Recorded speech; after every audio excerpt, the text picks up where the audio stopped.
Жарыңыз жайлы бір-екі ауыз сөз. Айтайын. Бір болған оқиған жайын. Bir жақын қарындасым үйге жылап келіп отыр. Күйеуі сабапты. Шақыр дедім. Келді. Менен ығысады екеуі де. Келе соғасың деді. Қонағым дұрыс қарсы алмайды. Тез қарап, махаббат романдарын оқып кетіп, кроваттың міне жатып. Кейде мама жалғыз шешесі бар. Шешеме тіл қатақты. Бетінен алады деді. Рас па дедім қарындасқа. Екі баласын шүйлеп келіп. Үндемейді, рас қой. Күйеуі де қайтты. Тұрса басына соқ, отырса аяғына соқ. Сұқ қайқай. Зыт. Содан кейін жоламайтын болды. Кәдір керемет тату деді. Балалар үйленіп отыр. Қарындасым айтады.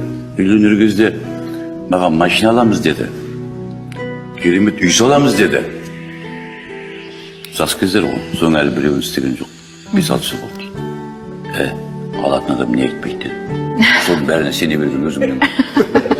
Мен бұл әйелімді алдағам дедім. Бәрін жасайды. 20 жылдан кейін жасадым деді. Сосы айтсас ба? Бәріне сене берген болмайды ғой. Бір ауыз сөзбен қайырдыңыз. Бәріне төзесің деді. Содан кейін мен сенбейді көтеріп. Уәдеме жеттім. Алматыда жүрген